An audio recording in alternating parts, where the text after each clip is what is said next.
Aku kira hidupku sudah tamat di jebakan racun pada saat acara keluarga. Tetapi suamiku datang menyelamatkanku, dan saat itu aku baru sadar, pria yang kunikahi ternyata buatku tercengang. Sebelum kita mulai lebih lanjut, yuk, tekan tombol suka, serta tombol subscribe agar tidak ketinggalan kisah menarik lainnya. Dan jangan lupa absen asal kota Bapak Ibu di kolom komentar. Semoga rezeki kita semua dilancarkan, kesehatan kita diberkahi, dan keluarga kita selalu harmonis dalam lindungannya. Amin. Sore itu berjalan seperti sore-sore biasa di kota senja merah. Kota yang kubayangkan akan memberiku kedamaian, tetapi nyatanya seringkali terasa terlalu dingin. Udara di luar jendela kamar kami membawa aroma unik percampuran asap pabrik yang jauh dan dinginnya angin pegunungan, menciptakan suasana yang indah sekaligus suram. Aku duduk di meja makan, tanganku sibuk melipat sisa pakaian kering, mencoba menyeimbangkan kewajibanku sebagai ibu rumah tangga dengan lamunanku tentang sebuah kehidupan yang lebih utuh. Pikiranku terbagi antara tawarnya Zahra, putri kami satu-satunya yang berumur 5 tahun, dan keheningan jam dinding yang terasa lebih keras dari biasanya. Zahra asyik menyusun menara balok kayu di atas karpet yang sudah agak kusam. Balok-balok itu adalah warisan dari masa kanak-kanak Faris, suamiku, dan aku menyayanginya karena nilai sejarahnya, bukan karena harganya yang mahal. Sejak menikah 6 tahun lalu, aku telah belajar menghargai kesederhanaan, sebuah nilai yang ternyata sangat bertolak belakang dengan keluarga besar Faris yang lain. Jam sudah menunjukkan pukul 5 sore, waktu di mana seharusnya Faris sudah dalam perjalanan pulang. Faris adalah seorang auditor keuangan di Satya Dharma Group, perusahaan yang didirikan oleh almarhum ayahnya, Pak Haris. Aku bangga pada dedikasinya. Dia adalah pria yang pekerja keras, bertanggung jawab, dan selalu mengutamakan pekerjaannya. Namun, kebanggaan itu seringkali datang bersama rasa sepi. 15 menit yang lalu, ponselku berdering, dan itu adalah panggilan dari Faris. Aku ingat betul nada suaranya yang terdengar sangat lelah, nyaris putus asa, sebuah nada yang sudah terpatri di ingatanku selama bertahun-tahun pernikahan kami. "Sayang, maaf sekali," kata Faris di seberang sana. "Audit kuartal ini benar-benar kacau. Ada temuan besar, dan aku harus menyelesaikannya malam ini juga. Klien besar bisa lepas kalau laporannya tidak selesai besok pagi." Aku menghela napas panjang, mencoba menyembunyikan kekecewaanku. Tentu saja aku kecewa. Aku sudah merencanakan makan malam sederhana yang kuharap bisa sedikit memanjakan Faris, tumis kangkung kesukaannya. Masakan sederhana adalah caraku menunjukkan cinta, dan malam itu, rencanaku hancur berantakan karena tumpukan kertas laporan yang tak berujung. Aku harus segera menyesuaikan diri. "Tidak apa-apa, Mas," jawabku, berusaha terdengar mendukung, meskipun hatiku terasa berat. "Selesaikan saja pekerjaanmu. Jangan lupa makan malam." Aku tahu, ini bukan salahnya. Faris adalah pria jujur yang berjuang keras. "Pasti, sayang, kamu dan Zahra jangan menunggu. Langsung tidur saja ya. Aku cinta kamu," katanya sebelum menutup telepon. Kata-kata cinta itu terasa hangat, tetapi tidak cukup untuk menghalau dinginnya kenyataan bahwa dia tidak ada di sini. Kini aku menatap Zahra yang berteriak girang karena menara baloknya berhasil berdiri tegak menjulang. "Mama, lihat, tinggi sekali," seru Zahra. Aku tersenyum tulus. "Wah, hebat sekali, Nak. Nanti kita tunjukkan ke ayah, ya?" Wajah Zahra langsung berbinar, tetapi senyumnya sedikit memudar saat aku menjelaskan bahwa ayah akan pulang sangat larut. "Ayah pulangnya malam sekali. Sayang, ayah banyak pekerjaan di kantor. Zahra tidur dulu. Besok pagi baru ketemu ayah." Zahra cemberut, tetapi hanya sedetik, sebelum kembali asyik dengan dunianya. Aku kembali melipat pakaian, mencoba menyibukkan diri agar tidak terus memikirkan makan malamku yang gagal. Aku membayangkan Faris sedang duduk membungkuk di depan laptop, dikelilingi tumpukan kertas laporan. Aku bangga pada kejujurannya. Setidaknya, pikirku, pekerjaan Faris itu halal dan damai, membuat kami hidup tenang, jauh dari intrik yang seringkali menyelimuti keluarga besar Raihan, kakak kandung Faris. Di tengah lamunanku, telepon rumah berdering. Suaranya nyaring, memecah keheningan sore itu. Zahra sampai terlonjak kaget. Aku mengernyit. Siapa yang menelepon ke telepon rumah? Semua kerabat biasanya menghubungi ponselku, dan aku jarang memberikan nomor telepon rumah kepada siapapun. Dengan sedikit rasa penasaran, aku bangkit dan mengangkat gagang telepon. Halo, Assalamualaikum. Sapaku. Waalaikumsalam. Aisyah, apa kabar, sayang? Suara itu, aku langsung mengenalinya. Itu suara Rima, istri Raihan. Nada suaranya terdengar tidak biasa, terlalu ceria, terlalu antusias, dan ada kesan dibuat-buat. Hubunganku dengan Rima tidak pernah buruk, tetapi juga tidak pernah benar-benar akrab. Rima adalah tipe wanita dari kalangan atas kota senja merah yang selalu menilai penampilan, menilai harga tas, dan menilai kemewahan hidup. Aku, dengan gaya hidupku yang sangat sederhana, seringkali merasa dipandang sebelah mata olehnya. Dia selalu memanggilku, Aisyah si ibu rumah tangga biasa. Alhamdulillah baik, Mbak Rima. Ada apa? Tanyaku langsung, tanpa basa-basi. Aku melanjutkan melipat pakaian dengan satu tangan. Aduh, kamu ini ditelepon kakak ipar kok tegang sekali. Rima tertawa. Suara tawanya juga terdengar dipaksakan. Begini, Aisyah, kamu dan Zahra harus datang ke rumah malam ini. Ya, wajib. Aku menghentikan gerakan tanganku. Datang malam ini? Ada acara apa? Malam ini ulang tahun Arif yang ke-10. Kami mau adakan acara makan-makan keluarga kecil. Kamu harus datang. Arif pasti senang sekali kalau Zahra datang. Alisku bertaut. Ada banyak hal yang terasa salah dengan undangan ini. Malam ini, Mbak? Kenapa mendadak sekali? Justru itu serunya. Jawab Rima cepat. Biar jadi kejutan. Lagi pula, Mas Raihan yang minta. Katanya sudah lama tidak kumpul keluarga. Aku merasa sangat ragu, hampir curiga. Tapi, Mbak, aku mencari alasan yang kuat. Ayah kan baru meninggal sebulan yang lalu. Rasanya tidak pantas. Ya, kita mengadakan pesta perayaan. Ayah mertuaku, Pak Haris, baru saja berpulang. Masa berkabung seharusnya masih terasa kental. Raihan, sebagai putra sulung, seharusnya menjadi orang yang paling mengerti soal itu. Rima di seberang sana tertawa lagi. Kali ini sedikit mengejek. Ya ampun, Aisyah, kamu ini kolot sekali. Justru karena kita baru berduka, kita harus kumpul. Kita harus saling menghibur. Arif itu sedih sekali sejak kakeknya meninggal. Ini cara Mas Raihan untuk menghibur putranya. Penjelasan itu terdengar masuk akal secara sosial, tetapi firasatku tetap tidak enak. Ini bukan pesta besar, loh. Cuma makan malam keluarga. Tidak ada musik, tidak ada hura-hura. Hanya kita, kamu, aku, Mas Raihan, Zahra, Arif. Aku terpojok. Aku juga tidak enak. Mbak, Mas Faris malam ini lembur berat di kantor. Dia pulang mungkin baru dini hari. Aku tidak enak kalau datang sendiri.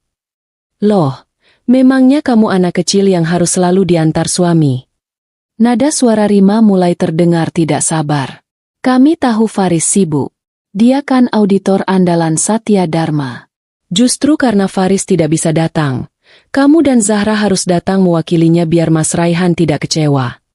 Rima mulai menggunakan nama ayah mertua dan Raihan untuk memanipulasi. Dia itu kangen sekali sama Zahra. Tadi dia bilang, tolong ajak Aisyah dan Zahra, Rim, biar rumah ini ramai sedikit, biar kita tidak sedih terus teringat ayah. Masa kamu mau menolak permintaan kakak iparmu sendiri? Aku menghela napas. Aku tidak ingin menimbulkan masalah. Hubungan keluarga Faris sudah cukup rumit tanpa aku harus memperkeruhnya. Mungkin aku saja yang terlalu banyak berpikir. Mungkin ini memang murni acara makan malam keluarga untuk menghibur Arif. Aku lelah melawan. Baiklah, Mbak. Kataku akhirnya menyerah. Kami akan datang habis maghrib. Ya. Nah, begitu dong. Suara Rima langsung kembali ceria. Seolah kemenangan kecil ini sangat berarti baginya. Dandan yang cantik. Ya. Ditunggu. Assalamualaikum. Aku menutup telepon. Aku berdiri mematung sejenak. Firasatku masih berbisik bahwa ada sesuatu yang tidak beres. Tetapi logikaku berkata aku hanya paranoid. Mungkin dia cuma mau pamer tas baru. Aku mencoba menemukan humor di tengah kegelisahan. Ayo, Zahra, kita mandi. Kita siap-siap ke rumah Om Raihan. Kataku, berusaha terdengar antusias. Zahra yang tidak tahu apa-apa bersorak girang. Asyik. Ketemu Kak Arif. Ada kue ulang tahun. MA. Pasti ada, sayang. Jawabku sambil tersenyum tipis. Aku segera memandikan Zahra dan memakaikannya gaun terbaik yang dimilikinya. Setelah itu, giliranku. Aku berdiri di depan lemari. Aku memilih gamis berwarna kalem dan jilbab panjang yang serasi. Aku berdandan seadanya. Hanya memoles bedak tipis dan pelembab. Aku tidak ingin memberi Rima bahan untuk mengomentari penampilanku. Aku harus tampil sopan, tetapi tidak berlebihan, agar dia tidak punya alasan untuk menjatuhkanku. Lalu aku teringat soal kado. Aku bergegas ke lemari lain. Syukurlah, sebulan lalu aku dan Faris sempat membeli sebuah set robotik yang cukup mahal. Faris yang bilang kalau Arif sangat menginginkan mainan itu. Aku segera membungkus kado itu dengan kertas kado seadanya yang kutemukan. Selesai. Aku memakaikan sepatu untuk Zahra. Ponselku bergetar di atas meja. Aku berharap itu dari Faris. Mungkin suamiku berubah pikiran dan bisa pulang lebih cepat. Tetapi ternyata itu adalah pesan teks dari Rima. Aku membukanya. Isinya aneh. Aisyah, maaf mendadak. Gerbang depan lagi dibongkar tukang. Macet total. Tidak bisa lewat. Kamu lewat gerbang belakang saja ya. Yang jalan kecil di samping rumah itu. Nanti aku bukakan dari dalam. Lebih cepat. Alisku terangkat. Gerbang belakang? Gerbang belakang rumah Raihan adalah sebuah pintu besi kecil, sempit, mengarah ke gang buntu yang gelap, dan biasanya dipakai untuk jalur keluar masuk asisten rumah tangga atau tempat pembuangan sampah. Kenapa kami harus lewat sana? Kenapa juga gerbang depan yang megah itu harus dibongkar malam-malam begini? Semakin banyak kejanggalan. Aku merasa direndahkan. Tamu macam apa yang disuruh masuk lewat pintu pelayan? Tapi aku sudah berjanji akan datang. Aku tidak ingin berdebat dengan Rima hanya karena masalah pintu masuk. Hanya untuk memicu masalah baru di tengah masa berkabung. Ayo, Zahra, kita berangkat.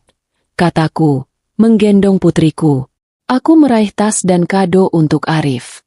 Dengan langkah berat dan perasaan yang semakin tidak karuan, aku menyalakan mesin mobilku. Aku tidak tahu bahwa keputusanku untuk menepis firasat burukku malam itu, untuk menjaga kesopanan di tengah keanehan, akan mengubah seluruh hidupku selamanya. Aku tidak tahu bahwa aku baru saja mengemudikan diriku dan putriku masuk ke dalam sebuah jebakan yang telah dirancang dengan sangat rapi. Aku mengemudi dengan hati-hati, mengikuti jalanan kota senja merah yang mulai diselimuti senja. Tetapi suasana hatiku semakin gelisah seiring mobilku mendekati kawasan rumah Raihan. Zahra duduk tenang di kursi anak di belakang, menyanyikan lagu anak-anak dengan riang, kontras sekali dengan suasana hatiku yang kian mencemaskan. Aku memikirkan pesan teks dari Rima, tentang gerbang belakang yang harus kujadikan pintu masuk. Rasanya sangat tidak sopan. Tetapi aku berusaha meyakinkan diriku bahwa mungkin memang ada masalah mendadak yang tidak bisa Rima hindari. Sesuai instruksi Rima, aku tidak membelokkan mobilku ke gerbang utama.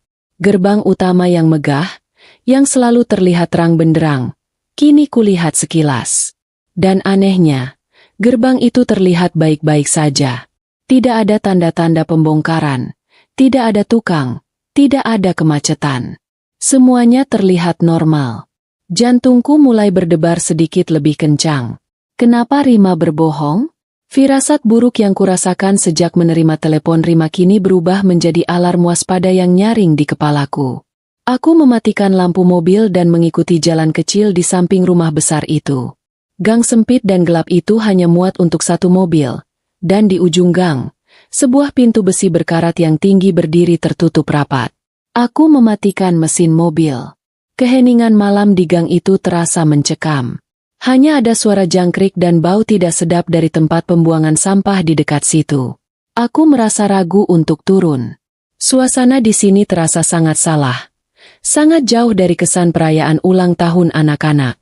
Aku baru saja akan menelepon Rima untuk protes. Ketika pintu besi itu berderi terbuka. Sosok Rima muncul. Dia mengenakan gaun malam yang mewah. Sangat tidak cocok dengan lokasi tempat dia berdiri. Penampilannya yang glamor di tengah bau sampah dan kegelapan gang itu terasa ironis dan semakin meningkatkan kecurigaanku. Senyumnya lebar, tetapi tidak sampai ke matanya. Dan itu adalah senyum yang selalu membuatku merasa tidak nyaman. Akhirnya kalian datang juga. Seru Rima. Suaranya terlalu keras dan terlalu ceria. Ayo, cepat masuk. Di luar dingin.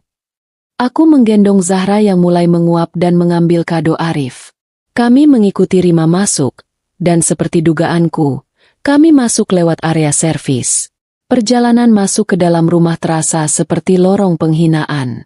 Kami melewati dapur kotor tempat para asisten rumah tangga menatap kami dengan tatapan bingung. Lalu melewati lorong sempit tempat gudang penyimpanan yang pengap. Aku merasa sangat terhina. Ini bukan cara menyambut tamu, apalagi keluarga. Aku mencoba menahan diri, memeluk Zahra erat-erat, berjanji pada diriku sendiri akan pulang segera setelah basa-basi ulang tahun selesai. Akhirnya, kami tiba di ruang makan utama. Ruangan itu sangat megah, dengan meja kayu panjang berkilauan dan lampu kristal menggantung di atasnya. Tetapi ruangan itu terasa dingin dan kosong. Pesta yang dijanjikan Rima ternyata hanyalah sebuah sandiwara. Di meja itu, hanya duduk Raihan di kursi utama dan Arif di sampingnya. Hanya ada 4 orang di ruangan yang seharusnya bisa menampung 30 tamu. Aisyah, Zahra, selamat datang, kata Raihan. Suaranya datar, tanpa kehangatan yang tulus. Dia bangkit dari kursinya, tetapi tidak beranjak menghampiri. Dia hanya mengangguk kaku. Halo, Om Raihan, sapa Zahra malu-malu. Arif, si anak yang berulang tahun, bahkan tidak mengangkat kepalanya. Dia sibuk bermain dengan gawai mahal di tangannya. Dia hanya bergumam, "Oh, hai," tanpa menoleh. Selamat ulang tahunnya, Arif. Ini tante bawa kado, kataku, meletakkan kado besar itu di meja. Arif meliriknya sekilas lalu kembali fokus pada permainannya. Sikapnya yang acuh tak acuh membuatku semakin yakin bahwa ini semua adalah sandiwara yang dipaksakan. Ini bukan pesta ulang tahun. Ini adalah pertemuan formal yang dingin dan aneh. Sudah, duduk. Aisyah, duduk di situ, kata Rima, menunjuk kursi di seberang Raihan. Aku duduk. Suasana luar biasa canggung. Para asisten rumah tangga mulai menyajikan makanan. Makanannya mewah. Jauh dari kesan makan malam keluarga sederhana yang dijanjikan Rima. Ada bistik, udang panggang, dan berbagai hidangan mahal lainnya. Aku merasa tidak nyaman dengan kemewahan yang tidak kupahami ini. Raihan memecah keheningan yang mencekam itu. Jadi, bagaimana pekerjaan Faris? Tanyanya, sambil memotong bistiknya. Ada nada yang terlalu santai, terlalu kasual, yang membuatku curiga. Baik, Mas, tapi sedang sibuk sekali, jawabku sopan. Ada audit besar di kantornya. Audit, ya, gumam Raihan. Ada nada aneh dalam suaranya, seolah dia tidak hanya bertanya tentang pekerjaan Faris, melainkan tentang sesuatu yang lebih pribadi, lebih rahasia. Dia memang pekerja keras. Terlalu keras. Mungkin sampai lupa keluarga. Aku merasa tersinggung. Raihan selalu meremehkan Faris, meskipun Faris adalah satu-satunya yang benar-benar menjaga perusahaan ayah. Mas Faris bekerja keras juga untuk keluarga. Mas, balasku, sedikit membela diri. Tentu saja, sela Rima cepat, seolah menyadari perubahan nada bicara suaminya. Sudah, Jangan bicara pekerjaan. Malam ini kita merayakan Arif. Rima bertepuk tangan, mencoba mengembalikan suasana palsu itu. Waktunya minum. Ini, Mbak buatkan spesial untuk kalian. Seru Rima. Dia bangkit dan mengambil nampan dari tangan asisten rumah tangga.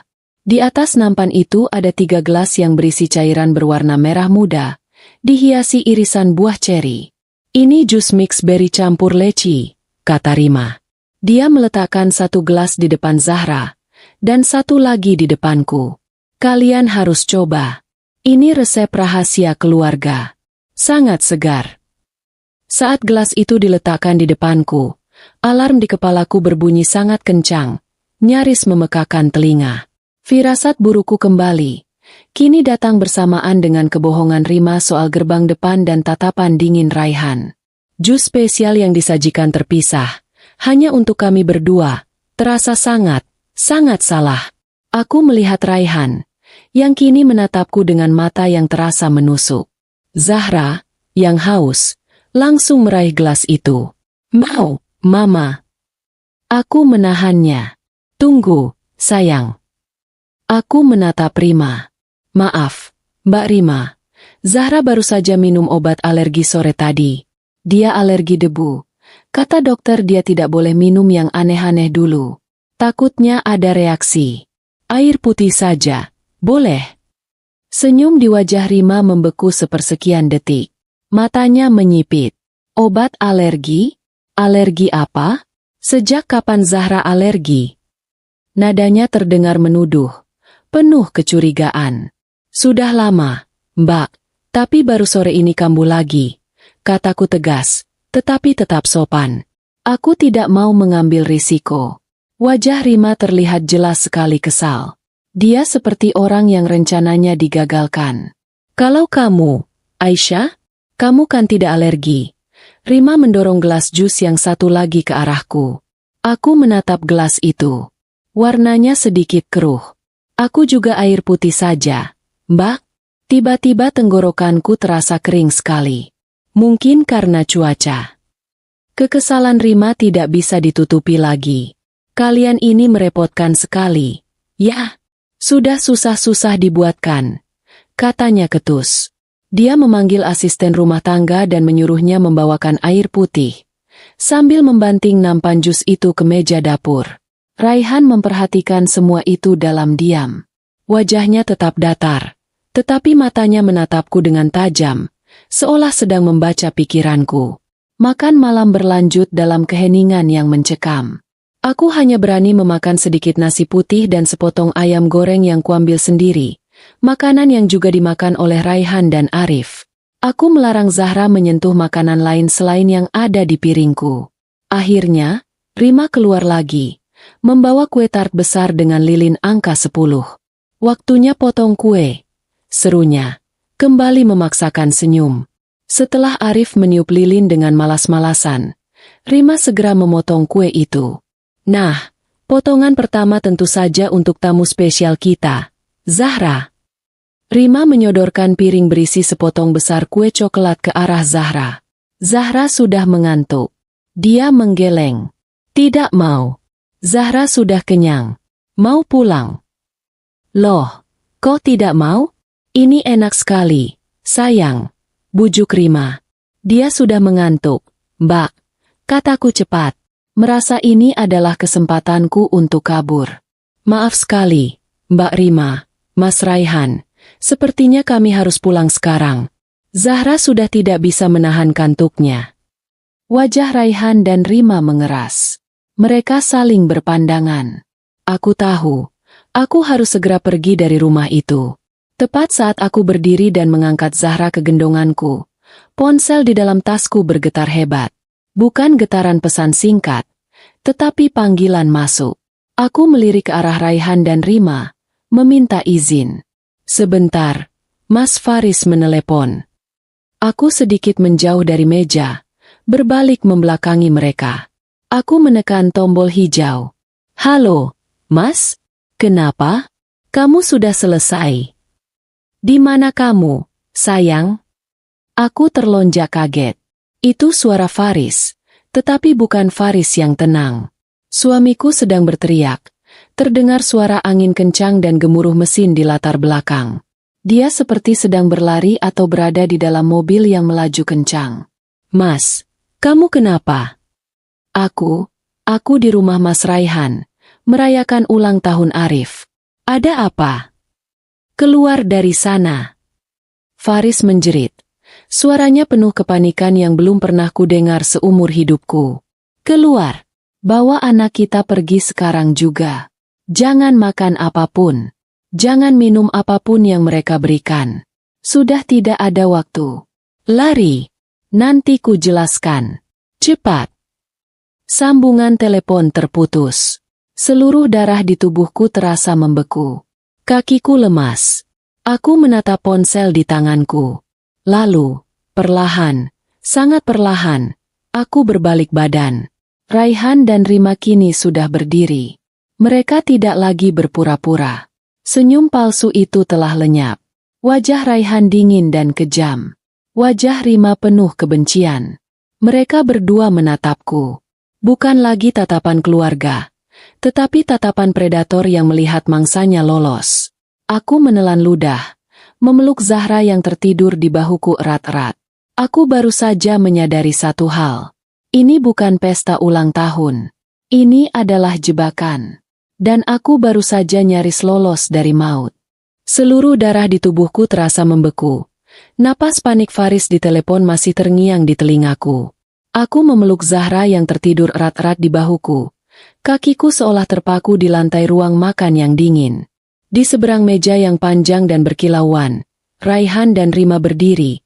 Topeng kesopanan mereka telah lenyap, digantikan oleh ekspresi dingin dan kejam.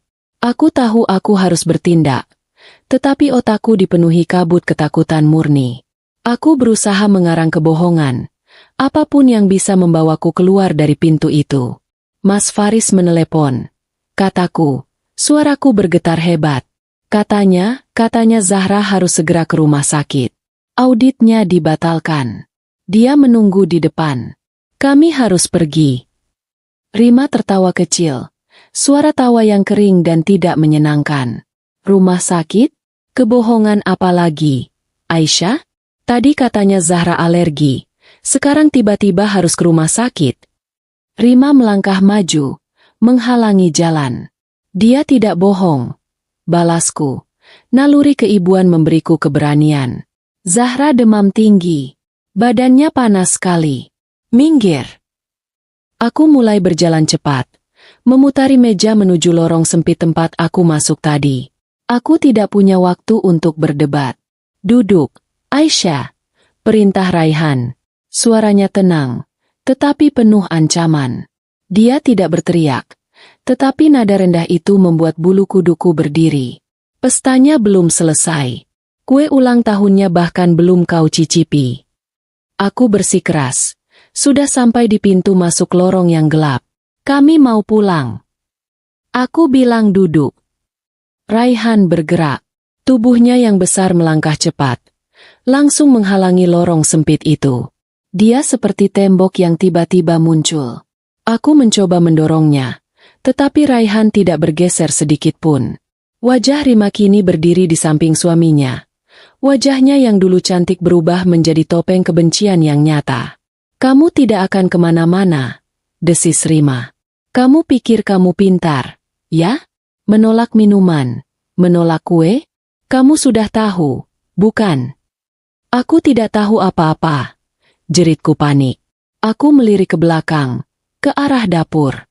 Para asisten rumah tangga yang tadi sibuk sudah tidak ada. Mereka telah disuruh pergi. Hanya ada kami berempat di ruangan yang sangat besar itu. Zahra mulai menggeliat dalam gendonganku, terganggu oleh suara teriakanku. "Mama, ayah kenapa?" bisik Zahra. "Tidak apa-apa, sayang," bisikku kembali. Melihat Zahra mulai terbangun, aku mengambil satu-satunya kesempatan yang kupunya. Dengan sisa tenaga yang ada, aku berteriak sekuat-kuatnya. "Tolong! Kebakaran!" Aku tidak lagi mencoba mendorong Raihan. Aku berbalik, berlari ke arah lain. Aku berlari menuju pintu kaca besar di ruang makan yang mengarah ke taman belakang. Terkunci. Tentu saja terkunci. Sialan. Aku berbalik lagi. Raihan sudah sangat dekat. Aku tidak punya pilihan. Aku berlari kembali ke lorong sempit tempat aku masuk tadi. Lorong menuju dapur kotor dan pintu belakang. Raihan mengejarku di belakang. Aisyah, berhenti. Jangan bodoh, teriaknya. Aku berlari sekuat tenaga. Tas tangan yang berisi kunci mobilku terlempar entah kemana. Tetapi aku tidak peduli. Yang penting adalah Zahra. Aku melewati dapur kotor, membanting pintu, dan kini berada di lorong sempit yang gelap menuju gerbang belakang. Aku bisa mendengar langkah kaki Raihan yang berat di belakangku. Kamu tidak bisa lari, Aisyah. Aku sampai di pintu besi yang sempit itu. Aku mendorongnya. Terkunci dari luar. Tentu saja, mereka menjebakku. Aku berbalik. Tubuhku gemetar hebat. Aku terpojok di gang buntu yang gelap. Raihan berjalan pelan ke arahku. Sosoknya yang besar menutupi cahaya remang-remang dari rumah. Sudah selesai mainnya? Tanya Raihan. Aku memeluk Zahra. Memundurkan langkahku hingga punggungku menabrak pintu besi yang dingin. Apa maumu, Mas? Kenapa kalian melakukan ini? Kamu terlalu banyak bertanya, kata Raihan. Dan suamimu? Dia terlalu banyak mencampuri urusan orang. Raihan mengulurkan tangannya. Berikan Zahra padaku. Biar ini cepat selesai. Tidak. Jangan sentuh anakku. Aku menjerit. Aku memejamkan mata. Menunggu hal terburuk terjadi. Aku sudah kalah. Tiba-tiba, aku mendengar suara berdebam keras. Bukan itu suara tendangan. Pintu besi di belakang punggungku ditendang seseorang dari luar. Sekali, dua kali, brak. Pintu itu terlempar terbuka, membentur punggungku hingga aku terdorong maju beberapa langkah. Di ambang pintu berdiri sesosok pria. Dalam kegelapan gang, aku nyaris tidak mengenalinya. Pria itu mengenakan jaket hitam legam yang kaku, celana kargo, dan sepatu bot. Wajahnya tegang, dingin, dan penuh amarah yang menakutkan. Itu Faris. Tapi itu bukan Faris. Ini bukan suamiku yang auditor, yang lembut dan selalu mengeluh soal laporan keuangan. Ini adalah orang asing yang keras, bergerak dengan kecepatan yang mematikan. Faris. Raihan tampak sama terkejutnya. Kamu, bagaimana bisa? Faris tidak menjawab. Dia bergerak sangat cepat. Dia melangkah maju, menarikku dan Zahra ke belakang punggungnya dalam satu gerakan. Lalu dia menghadapi kakaknya. Mundur, Mas, kata Faris. Suaranya datar, tajam, dan penuh perintah. Kamu bawa apa? Kamu mau melawanku? Ejek Raihan. Faris tidak bergerak. Dia hanya menatap Raihan. Sudah kubilang, mundur. Raihan tertawa sinis. Lalu dia menerjang maju. Aku memejamkan mata, tetapi aku mendengar suara tubuh beradu. Aku membukanya dan melihat sesuatu yang tidak pernah kubayangkan. Faris, suamiku yang kurus, baru saja menghindari serangan Raihan, memutar tubuhnya, dan menghantamkan sikunya yang tajam ke leher Raihan. Raihan terbatuk, terhuyung mundur, lari ke mobil. Sekarang, teriak Faris padaku. Aku tidak perlu disuruh dua kali. Aku berlari keluar dari gang sempit itu. Aku melihat mobilku. Mobil yang tadi kuparkir. Kini mesinnya sudah menyala. Bagaimana? Kuncinya ada di tasku yang tertinggal di dalam. Faris berlari di belakangku. Tidak memberi Raihan kesempatan kedua. Dia mendorongku masuk ke kursi penumpang depan. Duduk. Pegangi Zahra. Aku duduk. Masih menggendong Zahra yang kini menangis ketakutan. Mama, ayah, tidak apa-apa. Sayang, kita aman. Kataku, suaraku gemetar. Faris melompat ke kursi pengemudi. Dia menginjak gas dalam-dalam. Ban mobil berdecit di atas kerikil. Kami melesat maju, meninggalkan rumah neraka itu. Faris mengemudi dengan fokus dan keahlian yang menakutkan. Ini bukan cara mengemudi seorang auditor. Dia mengambil jalan-jalan tikus yang tidak kukenali, terus mengamati spion, memeriksa kalau-kalau ada yang mengikuti. Aku tidak berani bertanya. Setelah sekitar 15 menit berkendara dalam keheningan yang menegangkan, dia membelokkan mobil ke sebuah jalan yang sepi, berhenti di bawah lampu jalan yang temaram. Dia mematikan mesin dan lampu mobil. Hanya terdengar isak tangis Zahra yang ketakutan dan napasku yang terengah-engah. Faris akhirnya menoleh. Wajahnya yang kini tersinari cahaya lampu jalan terlihat sangat lelah dan sangat asing. "Kamu baik-baik saja?" tanyanya. Suaranya kembali seperti Faris yang kukenal, tetapi ada sesuatu yang berbeda. Aku tidak tahu," jawabku. "Mas, apa yang terjadi? Kenapa Mas Raihan? Kenapa Rima? Mereka mau apa?" Faris menghela napas panjang. Dia tidak langsung menjawab. Dia menunjuk ke atas dashboard mobil. Di sana tergeletak sebuah amplop coklat tebal yang tadi tidak ada. "Buka itu," kata Faris pelan. Tanganku gemetar hebat. Aku meraih amplop itu. Aku membukanya. Di dalamnya ada 2 lembar kertas. Lembar pertama adalah laporan laboratorium resmi. Di bagian atas tertulis nama Raihan dan nama Arif. Mataku membaca kesimpulan di bagian bawah. Probabilitas Raihan sebagai ayah biologis Arif, 0%. Jantungku mencelos. Aku menarik kertas kedua. Itu adalah secari kertas dari buku catatan. Ditulis terburu-buru dengan spidol hitam.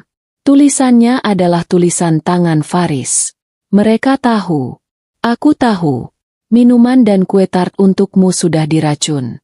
Pergi." Aku menutup mulutku, menahan jeritan. Jadi benar. Jus spesial itu. Potongan kue pertama itu. Semuanya diracun. Jika saja aku tidak berbohong soal alergi Zahra. Perutku terasa mual membayangkannya. Aku menatap Faris. Rasa takut dan kemarahan bercampur aduk. Kamu yang menaruh ini?" tanyaku. "Kapan? Bagaimana kamu bisa masuk mobilku?" "Aku tidak pernah di kantor, Aisyah," kata Faris pelan. "Tidak ada audit." Aku menatap suamiku, kebingungan. "Lalu kamu di mana? Kamu bohong padaku." Faris menatap lurus ke mataku. Penyesalan terlihat jelas di wajahnya. "Maafkan aku, sayang. Aku telah membohongimu sejak lama. Sejak kita bertemu." Faris merogoh saku dalam jaket hitamnya. Dia mengeluarkan sebuah dompet kulit hitam yang kaku. Dia membukanya. Dia tidak mengeluarkan KTP atau kartu bank. Dia mengeluarkan sebuah lencana emas bergambar lambang kepolisian dan sebuah kartu identitas resmi. "Namaku Faris," katanya tegas. Suaranya kini datar dan profesional. "Aku agen polisi. Satuan Reserse Kriminal Khusus. Unit Kejahatan Harta Benda dan Pencucian Uang." Dunia Aisyah serasa runtuh. Pria yang kunikahi. Pria yang kukira seorang auditor biasa yang kutu buku. Pria yang mengeluh soal tumpukan kertas. Semuanya bohong. Dunia Aisyah serasa runtuh. Pecah berkeping-keping di bawah lampu jalan yang temaram. Pria yang kunikahi. Pria yang kucintai. Pria yang kukira seorang akuntan biasa yang lembut dan terkadang mengeluh soal tumpukan kertas. Ternyata dia adalah seorang agen polisi, yang hidup dalam kebohongan yang rapi selama 6 tahun terakhir. Aku menatap lencana emas di tangannya, lalu menatap wajah Faris. Rasa takut, kemarahan, dan kelegaan bercampur aduk menjadi satu kesatuan emosi yang memusingkan. "Pekerjaan sebagai auditor itu adalah samaran," lanjut Faris, suaranya tenang, profesional, dan asing. "Aku sudah menyelidiki Mas Raihan dan perusahaannya selama lebih dari 5 tahun. Malam ini, mereka baru saja mengubah penyelidikan ini dari kejahatan kerah putih menjadi percobaan pembunuhan." Faris menatapku. Penyesalan terlihat jelas di matanya. "Jadi, semua lembur itu adalah pengintaian?" tanyaku. Suaraku nyaris tak terdengar. Aku menunduk. Mencoba mencerna fakta bahwa aku ternyata menikah dengan seorang auditor yang hobinya berbohong dan bukan akuntansi. Sebuah ironi pahit yang seharusnya lucu, tetapi terasa memilukan. Kamu bohong padaku, Faris. Aku tahu, dan aku minta maaf, sayang, kata Faris. Nada suaranya lembut, kembali seperti Faris yang ku kenal, tetapi ada keraguan di sana. Tapi aku tidak punya pilihan. Jika Raihan tahu siapa aku sebenarnya, kalian berdua akan menjadi sasaran sejak hari pertama. Sasaran. Kata itu berputar di kepalaku, menghubungkan titik-titik antara wasiat, Raihan, dan malam ini. Kami tidak bisa pulang. Rumah kami sudah tidak aman. Raihan tahu di mana kami tinggal. Faris membelokkan mobil ke sebuah area apartemen kelas menengah yang terlihat biasa saja. Dia memarkir mobil di rubanah yang sepi, lalu membawa Zahra yang masih terguncang menuju lift. Aku hanya diam, memeluk Zahra erat-erat, pikiranku kosong, hanya mengikuti suamiku yang kini terasa seperti orang lain. Kami masuk ke sebuah unit apartemen di lantai 10. Unit itu bersih, tetapi terasa dingin dan tidak berpenghuni. Perabotannya standar dan minimalis. Tidak ada foto, tidak ada hiasan dinding. Ini rumah aman polisi, kata Faris, seolah bisa membaca pikiranku. Tidak ada yang tahu tempat ini selain timku dan Komandan Rahmat. Kalian akan aman di sini. Faris mengambil Zahra dariku. Biar aku tidurkan dia. Zahra yang kelelahan karena menangis sudah setengah tertidur. Faris membawanya ke satu-satunya kamar tidur di unit itu. Aku duduk di sofa ruang tamu yang kaku, menatap tanganku yang masih gemetar. Di atas meja kopi, tergeletak kertas hasil tes DNA dan surat peringatan racun itu. Semuanya terasa nyata dan mengerikan. Beberapa menit kemudian, Faris keluar dari kamar. Dia menutup pintu pelan-pelan. Zahra sudah tidur. Dia aman. Faris duduk di kursi di seberangku. Keheningan yang lama terjadi di antara kami. Kamu pasti punya banyak pertanyaan, kata Faris, memecah keheningan. Aku bahkan tidak tahu harus mulai dari mana, Mas. Jawabku. Suamiku. Semuanya bohong. Jadi semua ini, bukan hanya karena aku menolak minuman itu. Ini sudah direncanakan dari awal, sayang, kata Faris, getir. Dia mengangguk pelan. Awalnya, ya, itu pemicunya. Warisan. Faris mulai menjelaskan, bercerita dengan runtut. Suaranya tenang seolah sedang memberikan laporan resmi. Dia bercerita tentang wasiat ayah mereka. Wasiat ayah yang dipegang pengacara keluarga menyatakan bahwa 70% aset perusahaan dan seluruh harta ayah akan jatuh ke tangan cucu laki-laki sah pertama dari keturunannya. Tunggu. Potongku. Cucu laki-laki sah pertama. Itu kan Arif. Itulah masalahnya, kata Faris. Aku sudah tahu sejak lama. Raihan mandul. Dia tidak bisa punya anak. Aku terkesiap. Apa? Tapi Arif. Arif adalah adopsi ilegal, jelas Faris. 10 tahun yang lalu, Raihan dan Rima memalsukan seluruh dokumen kehamilan Rima. Mereka membayar mahal sindikat adopsi ilegal untuk mendapatkan bayi laki-laki yang baru lahir. Mereka memalsukan akta kelahiran Arif, semuanya demi memenuhi syarat wasiat umpan itu. Itulah kejahatan pertama yang Faris selidiki. Aku teringat amplop di mobil. Tes DNA itu. Kamu yang melakukannya. Timku, kata Faris. Kami berhasil mendapatkan sampel DNA Arif dari sikat giginya sebulan yang lalu.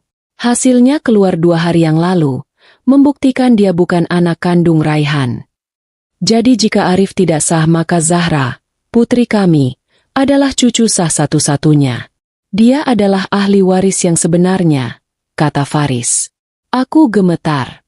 Jadi mereka mencoba membunuh kami untuk mengamankan warisan. Itu yang kupikir awalnya, kata Faris. Wajahnya mengeras. Tapi ternyata jauh lebih besar dari itu. Penipuan warisan itu hanya puncak gunung es. Pekerjaanku sebagai auditor di perusahaan ayah adalah samaran. Itu memberiku akses legal untuk masuk ke sistem mereka. Faris mulai berjalan mondar-mandir. Penyelidikanku bukan lagi soal warisan. Aisyah. Raihan menggunakan perusahaan keluarga kita, Satya Dharma Group, sebagai front, sebagai kedok untuk sindikat pencucian uang skala besar. Aku menutup mulutku. Ini terlalu banyak. Kakak iparku seorang kriminal besar. Miliaran rupiah setiap bulan dialirkan melalui rekening perusahaan yang terlihat sah. Selama setahun ini, aku mengumpulkan bukti transaksi palsu, perusahaan cangkang, semuanya. Lanjut Faris. Audit yang kukerjakan malam ini, itu bukan audit. Itu adalah operasi. Operasi malam ini, timku di markas akhirnya berhasil menembus server terenkripsi mereka.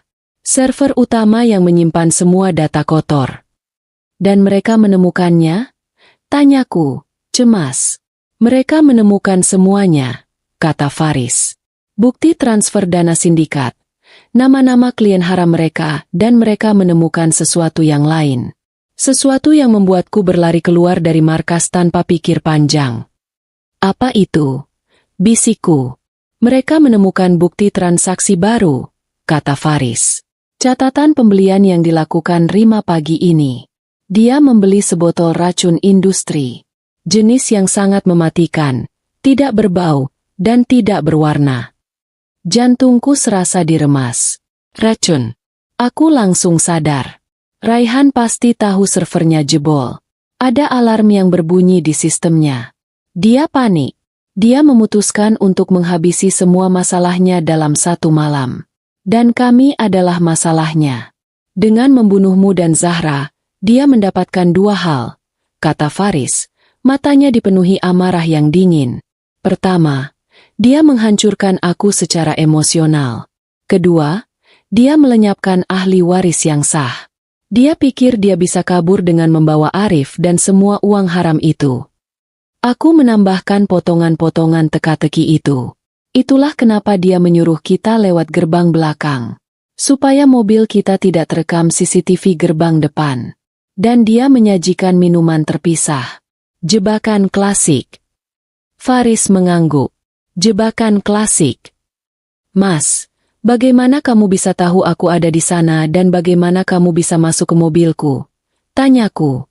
Saat aku tahu soal racun itu, aku langsung melacak ponselmu, jelas Faris. Lokasimu menunjukkan kamu ada di rumah Raihan. Aku panik. Aku memimpin tim pengintai yang memang sudah siaga di dekat rumah Raihan. Aku menyelinap masuk lewat pagar belakang taman. Aku membobol kunci mobilmu. Itu keahlian yang diajarkan di akademi. Dan bersembunyi di dalamnya. Rencanaku adalah menunggu sampai kamu keluar, katanya, mengepalkan tangannya. Tapi kemudian aku mendengar teriakanmu. Aku tahu aku tidak bisa menunggu lagi. Aku mendobrak pintu itu. Aku menatap suamiku, pria yang kukira lembut. Ternyata seorang agen terlatih yang baru saja menyelamatkan nyawaku. Aku berutang nyawa padanya. Mas, kataku pelan. Sebuah pikiran baru yang menakutkan muncul. Jika Raihan tahu servernya jebol, jika dia tahu dia sudah ketahuan, kenapa dia masih di rumah itu? Kenapa dia tidak langsung kabur saja? Wajah Faris mengeras. Tim penggerebekan utama seharusnya sudah bergerak menuju rumah itu begitu aku mengamankan kalian. Tapi aku punya firasat buruk. Mereka bisa kabur begitu cepat malam ini. Aku curiga, kata Faris. Suaranya nyaris berbisik. Ada orang dalam. Ada mata-mata di tim kepolisian yang membocorkan semuanya kepada Raihan. Mata-mata. Dunia yang kurasa sudah runtuh. Kini lantai di bawah kakiku hancur berkeping-keping. Aku curiga, bisik Faris. Suaranya nyaris tak terdengar di dalam apartemen aman itu. Ada orang dalam. Ada mata-mata di tim kepolisian yang membocorkan semuanya kepada Raihan. Kata-kata itu menghantamku seperti bongkahan es. Jika di dalam mobil tadi aku merasa duniaku runtuh, kini aku merasa lantai di bawah kakiku hancur berkeping-keping. Aku berdiri dari sofa, memeluk diriku sendiri. Rasa dingin dari pendingin ruangan apartemen tiba-tiba terasa menusuk tulang. Kalau begitu, kita tidak aman. Di sini pun kita tidak aman. Bagaimana jika mata-mata itu tahu tempat ini? Tanyaku.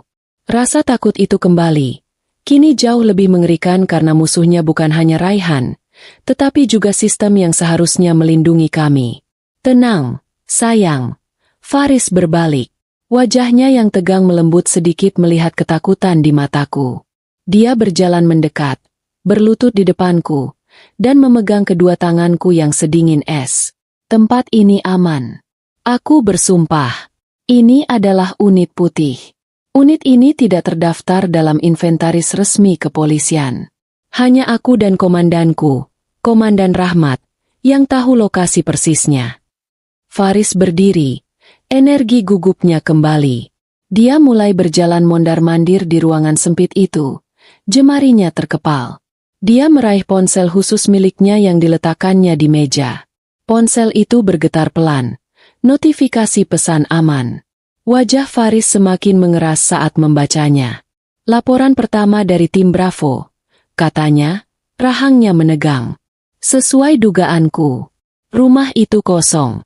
Raihan, Rima, dan Arif lenyap. Seolah ditelan bumi. Mereka membawa Arif. Raihan tidak meninggalkannya.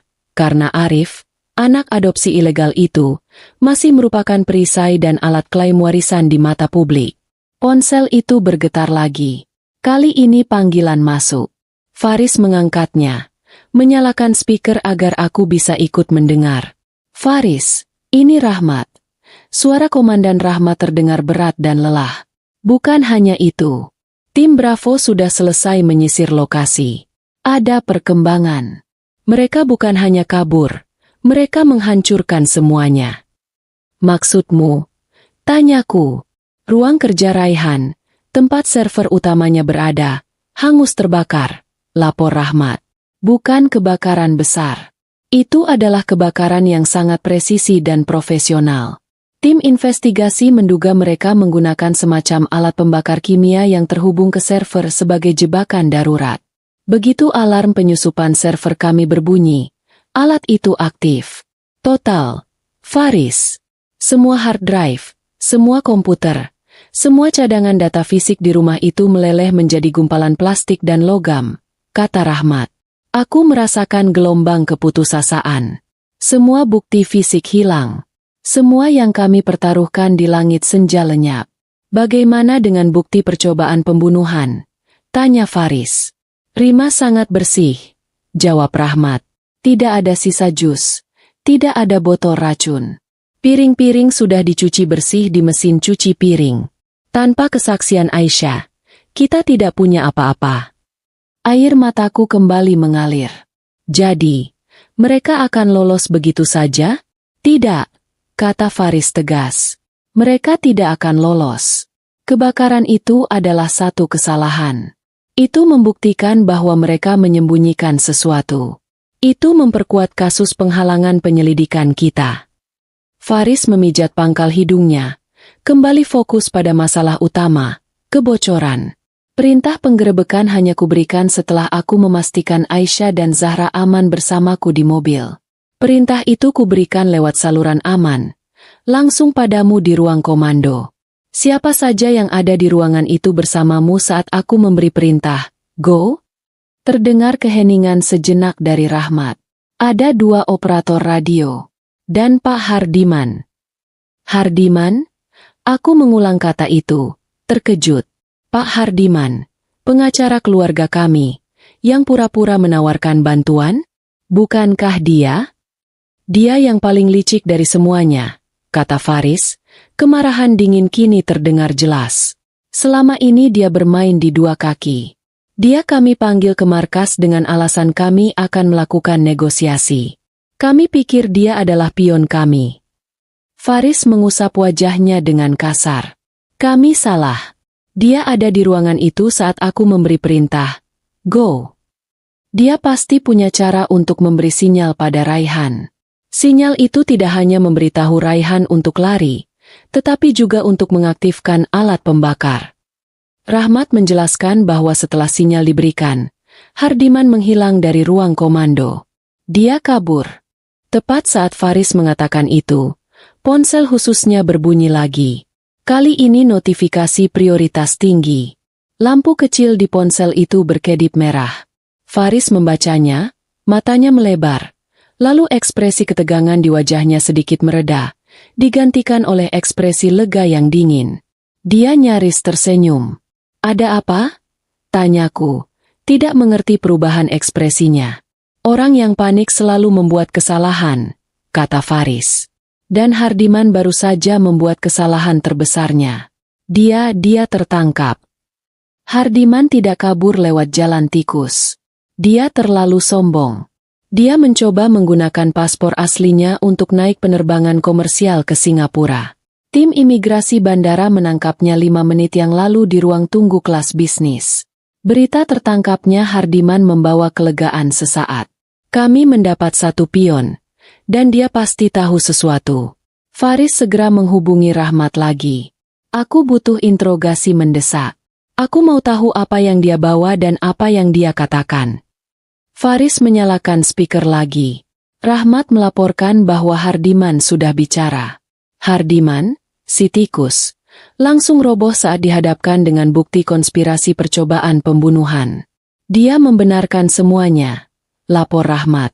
"Benar. Dia yang memberi sinyal pada Raihan. Kode sandinya ikan. Itu kode untuk Raihan agar segera kabur dan mengaktifkan alat pembakar."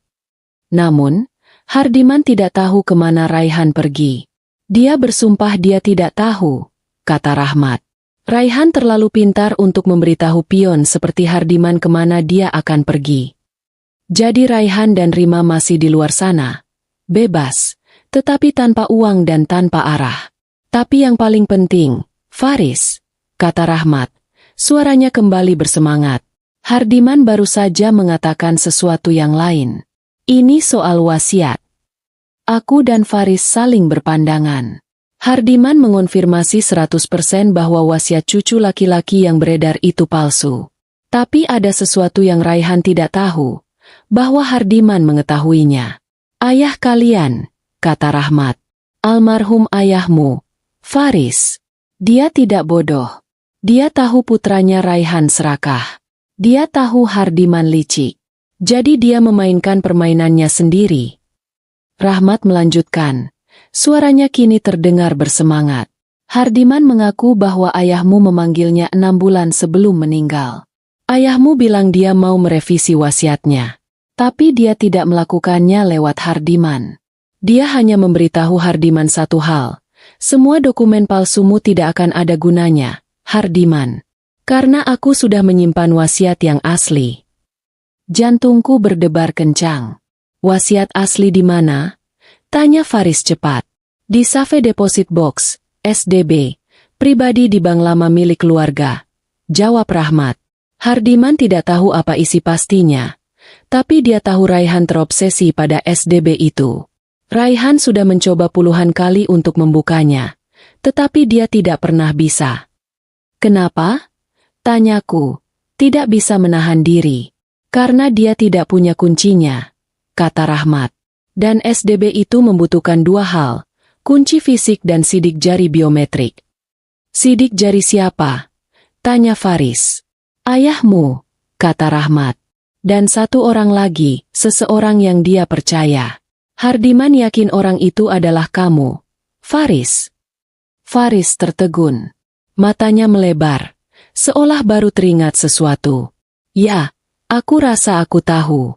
Ayah pernah memintaku mendaftarkan sidik jariku untuk dokumen darurat beberapa tahun lalu. Aku kira itu untuk asuransi." "Itu dia," seru Rahmat. "Raihan tidak tahu soal ini. Dia hanya mencari kunci. Dia tidak tahu dia juga butuh sidik jarimu. Ini adalah langkah kita selanjutnya, Faris. Kita harus membuka SDB itu.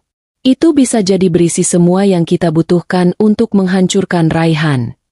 Faris menutup telepon setelah berjanji akan bertemu Rahmat. Apartemen itu kembali hening. Kami duduk dalam diam, mencerna informasi baru itu. Raihan dan Rima kabur, tetapi mereka meninggalkan jejak. Sebuah wasiat asli terkunci di dalam kotak besi, menunggu sentuhan Faris dan kejeniusan ayahnya. "Di mana ayahmu akan menyimpan kunci sepenting itu?" tanyaku pelan. "Tempat yang tidak akan pernah terpikirkan oleh Raihan," kata Faris. Matanya kini dipenuhi tekad. "Ayahku tidak percaya pada bank. Dia hanya percaya pada dia tidak akan menyimpannya di bank. Dia tidak akan menyimpannya di brankas rumah. Raihan pasti sudah membongkarnya. Faris berdiri, berjalan ke arah kamar tidur, mengecek Zahra sebentar. Dia kembali ke ruang tamu. Dia menatapku. "Mas, aku tahu di mana kuncinya," kata Faris. Tatapannya terfokus ke suatu titik di masa lalu. Suaranya penuh keyakinan. Aku menatapnya, mendesak, menanyakan di mana gerangan tempat yang tidak akan pernah terpikirkan oleh Raihan itu. "Di ruang kerja ayah," kata Faris, setelah hening sejenak. Ruangan yang disegel oleh polisi sebagai bagian dari penyelidikan warisan. Ruangan yang bahkan Raihan tidak berani masuk secara ilegal karena takut merusak rantai bukti hukum. Tapi di mana? Di dalam ruangan yang penuh buku dan dokumen itu? Faris berjalan ke tengah ruangan kosong, pikirannya bekerja keras, memutar kembali kenangan masa kecilnya. Dia memikirkan ayahnya, seorang pria yang pendiam, adil, tetapi juga sangat teliti. Ayah tidak percaya pada pengacara seperti Hardiman, dan dia tidak percaya pada bank. Dia hanya percaya pada imannya. "Ayah tidak akan menyimpannya di brankas rumah," kata Faris pelan. "Raihan pasti sudah membongkarnya. Dulu ibu pernah bilang padaku, kalau kamu mencari kejujuran ayahmu, carilah di tempat dia bersujud," bisik Faris. Mataku melebar. Di sana, di balik keagungan dan kesucian, tersembunyi rahasia sekuler yang bisa menyelamatkan kami. Di dalam Al-Quran. Tanyaku. "Bukan di dalamnya," kata Faris, menggelengkan kepala. Ayah punya satu Al-Quran tua kesayangannya. Dia membacanya setiap subuh. Sampulnya sudah lapuk.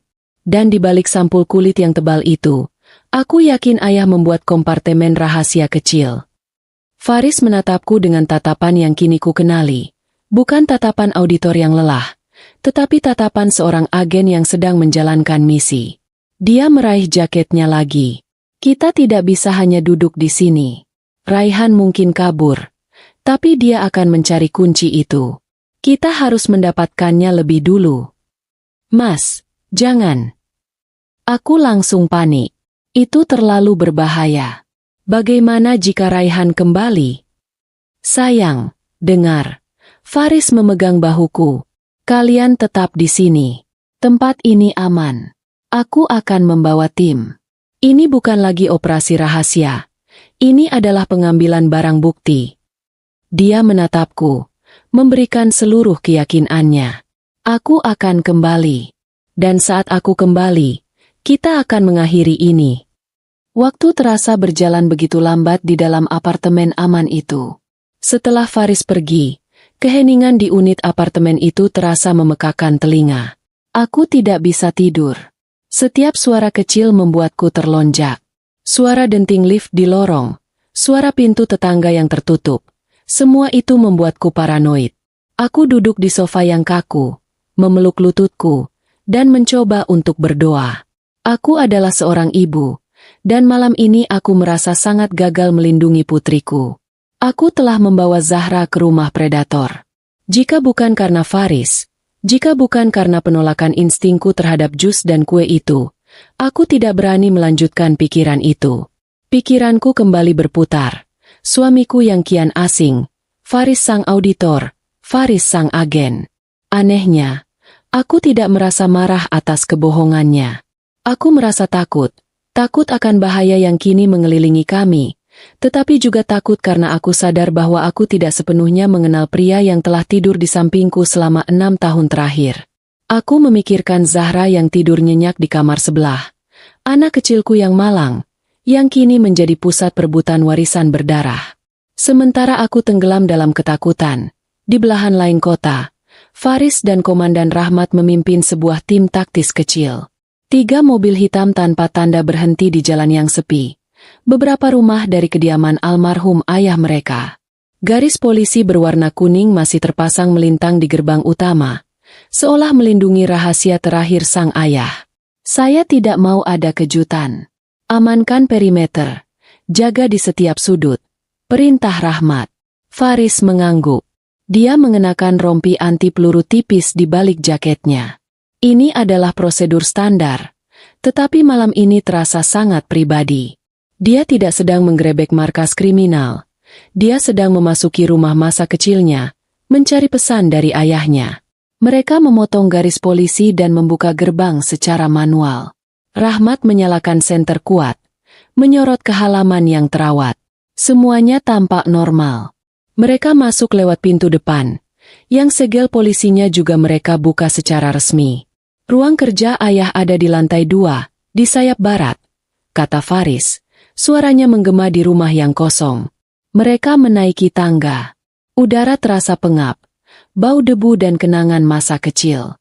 Di depan pintu ruang kerja yang terbuat dari kayu jati solid, sebuah segel polisi lain terpasang.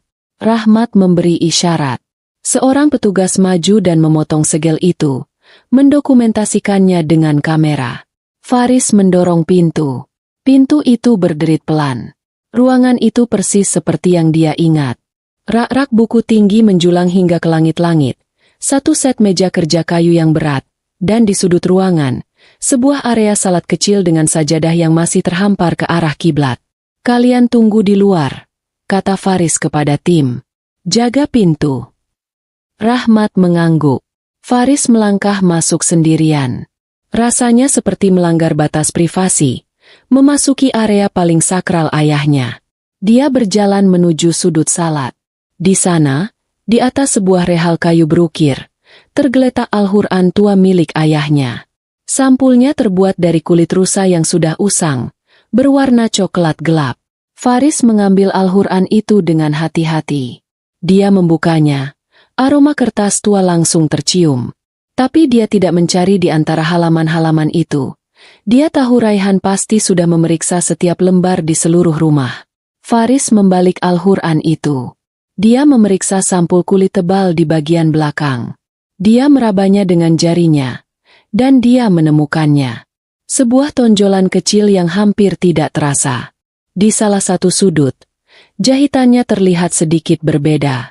Faris mengambil pisau lipat kecil dari sakunya. Dengan tangan yang sangat hati-hati, dia menyayat jahitan itu. Kulit sampul itu terbuka.